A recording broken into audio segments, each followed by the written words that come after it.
శరత్చంద్రకి SP సూర్య అక్కడున్నది గగన్ కాదని ఆకాష్ అని చెప్పడంతో శరత్చంద్రకి అనుమానం మొదలై భూమిని నిలదీస్తూ ఉంటాడు. హైదరాబాద్కి వచ్చి శారద ఇంట్లో ఉన్నది గగన ఆకాశ అని నిలదీస్తూ ఉండేసరికి భూమి షాక్ అయి టెన్షన్ పడుతూ ఉంటుంది.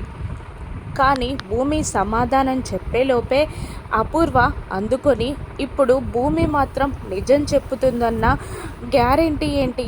ఆకాష్ అని అనుమానం ఎలాగో వచ్చింది కదా, కొడైకెనాల్కి వెళ్ళి ఆకాష కాదా అని తెలుసుకుంటే సరిపోతుంది కదా అని అపూర్వ కన్నింగ్ ప్లాన్ వేస్తుంది. దాంతో శరత్చంద్ర దానికి ఒప్పుకొని అవును ఇప్పుడే కొడైకెనాల్కి వెళ్ళి ఆకాష కాదా గగన తెలుసుకోవాలి.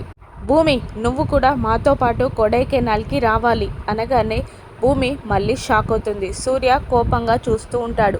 కేపీ ఏం చేయలేక చూస్తూ ఉంటాడు. మీరా చెర్రీ అందరూ గొడవని అలా నిలబడి చూస్తూ ఉంటారు.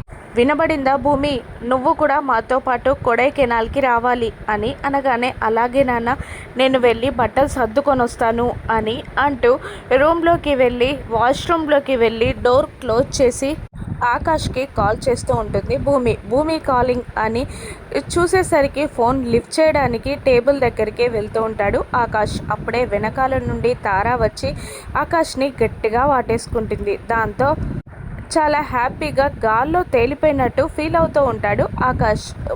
భూమి ఆకాష్ కాల్ లిఫ్ట్ చేయకపోయేసరికి టెన్షన్ పడుతూ మళ్ళీ ఫోన్ చేస్తూ ఉంటుంది. తారా ఆకాష్ని వదిలిపెడుతుందా? ఫోన్ లిఫ్ట్ చేస్తాడా ఆకాష్? భూమి విషయం చెప్తుందా? ఆకాశ గగన అన్న నిజం బయటపడనుందా?